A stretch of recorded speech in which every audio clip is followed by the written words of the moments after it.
क्या आपने कभी सोचा है आपके बच्चे ने आपको ही क्यों चुना?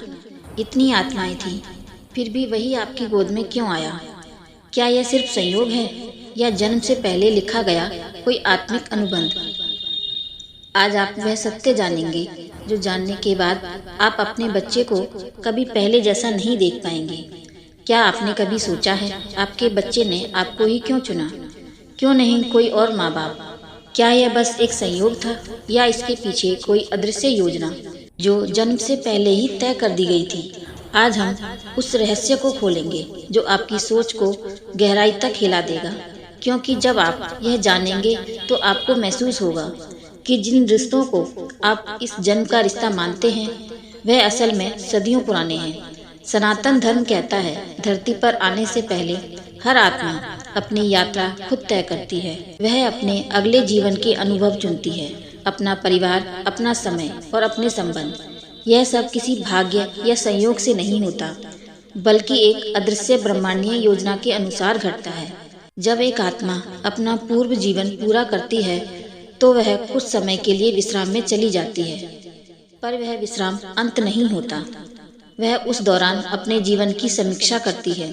कौन सी सीख अधूरी रह गई, कहाँ प्रेम अधूरा रह गया, कहाँ उसने दर्द दिया और कहाँ उसे क्षमा नहीं मिली। वह सब कुछ आत्मिक स्तर पर देखती है। फिर एक अदृश्य ऊर्जा क्षेत्र में एक सभा होती है जहाँ अनेक आत्माएं एक दूसरे से संवाद करती हैं। वहीं यह तय होता है कि अगला जन्म किसे कहाँ लेना है, कौन किस आत्मा के साथ फिर से जुड़ेगा, कौन सा रिश्ता दोहराया जाएगा और किस अधूरे पाठ को पूरा किया जाएगा। वेदों में इस अवस्था को पूर्व सांसारिक योजना कहा जाता है, अर्थात आत्मा की वह योजना जो जन्म से पहले तैयार की जाती है। वह योजना प्रेम, कर्तव्य और अनुभव तीनों के संतुलन से बनती है। इसी योजना के तहत एक आत्मा जो अब आपका बच्चा है धरती पर आने की तैयारी करता है। वह अपने आसपास चमकती असंख्य ऊर्जाओं के बीच से आपकी ऊर्जा को महसूस करती है। वह देखती है कि आपकी आत्मा में कौन से अनुभव अधूरे हैं, कौन सी भावनाएं अभी भी उपचार की प्रतीक्षा कर रही हैं और क्या वह आपकी यात्रा में सहायता कर सकती है। फिर वह एक निर्णय लेती है, हाँ, इन्हीं के साथ जाना है। यही वह क्षण होता है जब ब्रह्मांड में दो आत्माओं का आत्मिक अनुबंध बनता है। यह अनुबंध शब्दों में नहीं होता, बल्कि ऊर्जा के माध्यम से लिखा जाता है। उस अनुबंध में लिखा होता है, मैं तुम्हारे जीवन में आऊँगा ताकि तुम्हें प्रेम, धैर्य और स्वीकार का अर्थ सिखा सकूं। मैं तुम्हारा बच्चा बनूंगा ताकि तुम्हें क्षमा की शक्ति याद दिला सकूं। मैं तुम्हारा पुत्र या पुत्री बनूंगी ताकि तुम्हें अपने भीतर के प्रकाश से मिलवा सकूं। जब यह आत्मिक निर्णय पूरा होता है तो आत्मा प्रकाश की एक किरण बनकर माता के गर्भ में प्रवेश करती है। उस क्षण ब्रह्मांड में एक नई लहर उठती है, एक नई यात्रा की शुरुआत होती है। लेकिन इस प्रवेश के साथ ही आत्मा अपनी पुरानी स्मृतियां पीछे छोड़ देती है। वह सब भूल जाती है जो उसने योजना में देखा था। यही विस्मरण उसकी नई सीख की शर्त होती है। अगर आत्मा सब याद रखे तो जीवन सीख नहीं बन पाएगा, वह केवल दोहराव बन जाएगा। इसलिए आत्मा जब गर्भ में प्रवेश करती है तो उसे ढक दिया जाता है माया के पर्दे से। यह पर्दा उसे अपने पुराने जन्मों की स्मृतियों से मुक्त करता है ताकि वह नया अनुभव कर सके, नया प्रेम सीख सके और अपनी योजना को बिना पूर्वाग्रह के निभा सके। माँ को लगता है कि बच्चे ने उसे चुना है, पर सत्य यह है कि बच्चे ने पहले ही तय किया था कि कहाँ उतरना है, किससे जुड़ना है और किन भावनाओं को अनुभव करना है। कई बार हम कहते हैं यह बच्चा मेरे जीवन में वरदान बनकर आया, क्योंकि वास्तव में वह आत्मा उसी समय आई होती है जब आपकी चेतना उस शक्ति को स्वीकारने के लिए तैयार होती है। हर बच्चा अपने साथ एक ऊर्जा लाता है। वह घर की तरंगे बदल देता है, माँ के भीतर प्रेम का विस्तार कर देता है और पिता के भीतर जिम्मेदारी का प्रकाश जगा देता है। वह केवल एक नया जीवन नहीं लाता, वह अपने साथ एक नया अर्थ लेकर आता है। इसलिए कहा गया है बालक देवता का रूप है, क्योंकि जब कोई आत्मा नया जन्म लेती है तो वह अपने भीतर ईश्वर की ताज़ा स्मृति लेकर आती है। उसकी आंखों में वही शुद्धता होती है जो ईश्वर की पहली रचना में थी। जब आप अपने बच्चे को देखते हैं तो केवल एक देह मत देखिए, वह एक पुरानी आत्मा है जिसने आपको पहचान कर चुना है, क्योंकि उसे पता था कि इस बार आपकी कहानी अधूरी है और वह उसे पूरा करने आई है। यह रिश्ता केवल एक रक्त का नहीं, यह आत्मा का बंधन है। यह बंधन जो समय से परे है, जिसे जन्म मृत्यु नहीं तोड़ सकते।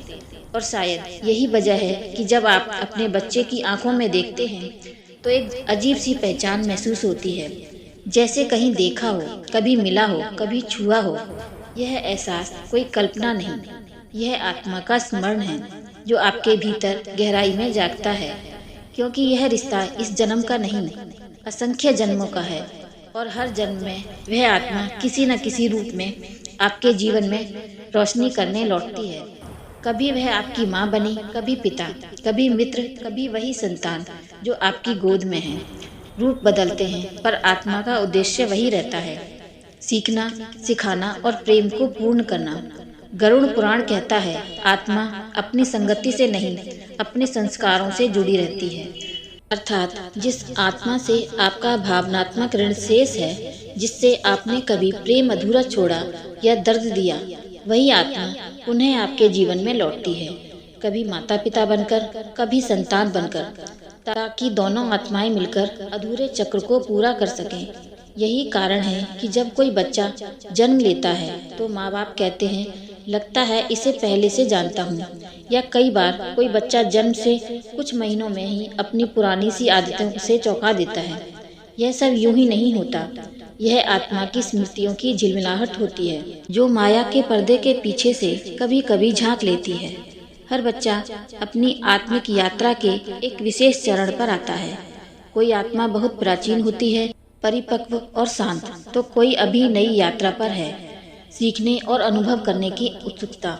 इसलिए कुछ बच्चे जन्म से ही गहरे होते हैं, कुछ जीवन को खेल की तरह जीते हैं। दोनों सही हैं, बस उनके अध्याय अलग अलग हैं। शास्त्रों में कहा गया है कि जब आत्मा किसी घर का चयन करती है तो वह केवल भावनाएं नहीं, ऊर्जाएं भी चुनती है। माता पिता के विचार, उनकी जीवन शैली, उनका वातावरण उस आत्मा की प्रारंभिक तरंगे बन जाते हैं। गर्भ वह पहला मंदिर है जहाँ आत्मा पहली बार धरती की ऊर्जा को महसूस करती है। इसलिए कहा गया है कि माँ की गोद ही आत्मा की पहली पाठशाला है।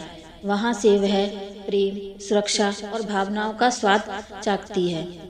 अगर माँ शांति में है तो आत्मा का आरंभ भी शांति से होता है। अगर घर में प्रेम का वातावरण है तो आत्मा सहजता से अपनी यात्रा प्रारंभ करती है। और अगर वहाँ अशांति है तो वही पहला सबक बन जाती है कि कठिनाइयों में भी संतुलन कैसे बनाए रखना है। ब्रह्मवैवर्त पुराण में एक सुंदर वर्णन आता है, जब आत्मा नया जन्म चुनती है तो उसके सामने अनेक द्वार खुलते हैं। हर द्वार एक अलग जीवन का अलग अनुभव की ओर ले जाता है और आत्मा वह द्वार चुनती है जहाँ उसे सबसे अधिक सीखने का अवसर मिले। कभी वह सुख का द्वार होता है, कभी दुख का, पर आत्मा जानती है दोनों में विकास छुपा है। कभी कभी माता पिता यह सोचकर दुखी हो जाते हैं कि उनका बच्चा चुनौतीपूर्ण जीवन जी रहा है, परंतु अगर वे आत्मा की दृष्टि से देखें तो समझ पाएंगे कि वह आत्मा अपनी शक्ति साबित कर रही है, क्योंकि आत्मा वही अनुभव चुनती है जिससे वह सबसे तेजी से आगे बढ़ सके। जब कोई आत्मा बहुत प्रेम से भरी होती है तो वह ऐसे परिवार में आती है जहाँ प्रेम की कमी हो, ताकि अपने प्रकाश से वह उस अंधकार को भर सके। और जब कोई आत्मा सेवा की भावना के लिए आती है तो वह ऐसे स्थान पर जन्म लेती है जहाँ दूसरों की मदद करना कठिन हो, ताकि वह अपने करुणा को कर्म में बदल सके। इसलिए कुछ बच्चे जीवन में आते ही घर की ऊर्जा बदल देते हैं। कोई घर जो सालों से उदासी में था, वह अचानक हंसी से भर जाता है। वह बच्चा केवल मुस्कान नहीं लाया, वह अपने साथ ईश्वर की चेतना लेकर आया है। कभी कभी यह आत्मिक बंधन बहुत गहरा होता है। माँ बेटी के बीच एक अजीब सी समानता दिखती है, या पिता पुत्र जैसे एक दूसरे का प्रतिबिंब हो। वह इसलिए क्योंकि उनके बीच का संबंध नया नहीं, पुराने जन्मों का विस्तार है। उन्होंने पहले भी एक दूसरे के साथ यात्रा की है और अब वही अध्याय नए रूप में आगे बढ़ रहा है। हर रिश्ता एक वादा होता है और हर जन्म उस वादे की अगली पंक्ति। आपका बच्चा आपका आरोही नहीं है, वह आपका साथी है। जो आपके साथ मिलकर आत्मा के स्तर पर विकास कर रहा है। कभी कभी बच्चा कम उम्र में ही चला जाता है। हम सोचते हैं इतनी जल्दी क्यों, पर आत्मा के दृष्टिकोण से देखा जाए तो वह आत्मा अपना छोटा सा पाठ पूरा कर चुकी थी। वह आई थी सिखाने कि प्रेम बिना अपेक्षा के भी हो सकता है और स्वीकार सबसे बड़ा साहस है। और कोई बच्चा बहुत बीमार रहता है तो वह परिवार को करुणा और धैर्य का पाठ पढ़ा रहा होता है। हर परिस्थिति में एक आत्मिक अर्थ छिपा होता है, बस हमें आंखें खोलनी होती हैं। शास्त्रों में कहा गया है, यथा भावो तथा जन्म, अर्थात आत्मा जिस भाव में होती है उसे वैसा ही जन्म प्राप्त होता है। अगर आत्मा प्रेम की तरंग में है तो वह प्रेम में घर पाती है। अगर आत्मा कर्मों के बंधन में है तो वह वही बंधन उसके अगले अनुभव बनते हैं। माँ बाप और बच्चों के बीच वही अदृश्य गणित चलता है। कोई सजा नहीं होती, कोई इनाम नहीं, सिर्फ सीख होती है, सिर्फ प्रेम की यात्रा। इसलिए जब आपका बच्चा आपसे कुछ सीखता है तो आप भी उससे उतना ही सीखते हैं। वह आपके धैर्य की परीक्षा होती है, आपके भीतर की करुणा को जगाता है और कई बार आपकी आत्मा के पुराने दर्द को बाहर लाकर उसे भर देता है। यही कारण है कि जब कोई बच्चा हंसता है तो वह सिर्फ वातावरण नहीं, पूरे घर की ऊर्जा को बदल देता है। वह एक जीवित आशीर्वाद है, एक स्मरण कि ईश्वर अब भी हमारे भीतर प्रेम की भाषा बोलता है। माँ बाप और संतान का यह बंधन केवल जन्म तक सीमित नहीं है, यह एक ऐसा धागा है जो बार बार बुनता है, हर जीवन में नया रूप लेता है, पर उद्देश्य वही रहता है, एक दूसरे को पहचानना, एक दूसरे को पूर्ण करना। और जब आप यह समझ लेते हैं तो आपके भीतर शिकायतें समाप्त हो जाती हैं, क्योंकि आत्मा कभी गलती नहीं करती। वह वही मार्ग चुनती है जहाँ प्रेम सबसे कठिन होता है, क्योंकि वही प्रेम सच्चा बनता है जहाँ कठिनाइयाँ होती हैं। वही आत्मा अपने सबसे सुंदर रूप में खिलती है। और यही कारण है कि आत्माएं अकेली नहीं आती, वह समूहों में आती हैं, परिवार में आती हैं, जिन्हें शास्त्रों में आत्मिक संघ या सोल ग्रुप कहा गया है। हर आत्मा कुछ चुनी हुई आत्माओं के साथ यात्रा करती है। वह एक दूसरे से जुड़ी रहती है, चाहे रूप बदल जाए, जगह बदल जाए, जन्म बदल जाए। कभी वही आत्मा आपकी माता बन जाती है, कभी वही आपके मित्र, और कभी वही बच्चा बन जाता है। यह एक अदृश्य चक्र चलता रहता है जब तक सब अपनी अधूरी सीख पूरी नहीं कर लेते। आपने महसूस किया होगा, कोई व्यक्ति आपके जीवन में अचानक आया और आपको लगा जैसे वर्षों से जानते हैं, या कोई बच्चा जो अभी अभी पैदा हुआ है आपकी आंखों में देखकर मुस्कुराता है, जैसे कह रहा हो, माँ हम फिर मिल गए। वो कोई भ्रम नहीं है, वो पहचान है, वो आत्माओं के बीच का पुराना बंधन जो नए रिश्तों में जाग उठा है। क्योंकि आत्मा उन्हीं लोगों को चुनती है जिनके साथ उसे कुछ सीखना या कुछ सिखाना है। हर रिश्ता, चाहे वह सुख का हो या दुख का, विकास का माध्यम बनता है। कोई बच्चा अपने माता पिता को क्षमा करने सिखाने आता है तो कोई उनके भीतर का खोया हुआ प्रेम जगाने आता है। कोई माँ की भीतर की शक्ति को बाहर लाने के लिए आता है तो कोई पिता के भय को मिटाने के लिए आता है। हर आत्मा एक उद्देश्य लेकर आती है और वह जब उद्देश्य पूरा हो जाता है तो वह रिश्ता बदल जाता है, कभी समाप्त होकर, कभी मौन होकर, पर आत्मिक स्तर पर यह संबंध कभी नहीं टूटता। शिव पुराण में एक कथा आती है। एक संत ने भगवान से पूछा, प्रभु माता पिता और संतान का रिश्ता इतना गहरा क्यों होता है? भगवान मुस्कुराए और बोले, क्योंकि वो एक दूसरे को अधूरा छोड़कर जाते हैं ताकि अगली बार लौटकर उसे पूरा कर सकें। यही पुनर्जन्म का रहस्य है। यही कारण है कि हर जन्म में पिछले जन्म की प्रतिध्वनि है, क्योंकि यह सच है, आत्माएं हमेशा अपने प्रियजनों के पास लौटती हैं। वो तब तक लौटती रहती हैं जब तक प्रेम पूर्ण नहीं हो जाता, जब तक सीख समाप्त नहीं हो जाती, जब तक आत्मा स्वयं को परमात्मा में पहचान नहीं लेती। यही कारण है कि कुछ रिश्ते इतने गहरे होते हैं कि शब्दों में व्यक्त नहीं हो सकते। यह संबंध किसी भाषा, किसी वचन या किसी स्पर्श से परे होता है, बस महसूस होते हैं जैसे एक पुराना गीत। और जब अब अगली बार आप अपने बच्चे की आंखों में देखें तो याद रखिए, यह आंखें सिर्फ एक जन्म की नहीं हैं, वह उन आत्माओं की कहानी कह रही है जो सदियों से साथ चल रही हैं, एक दूसरे को पूर्ण करने के लिए, एक दूसरे को जगाने के लिए। यही जीवन का सबसे बड़ा रहस्य है। कि हम कभी अलग नहीं थे, ना कभी अलग होंगे। हम सभी एक ही स्रोत के अंश हैं, एक ही प्रकाश की चिंगारियां हैं। और जब यह बोध हो जाता है तभी सच्चा मोक्ष मिलता है, जहाँ ना मृत्यु रहती है ना जन्म, सिर्फ शांति रहती है।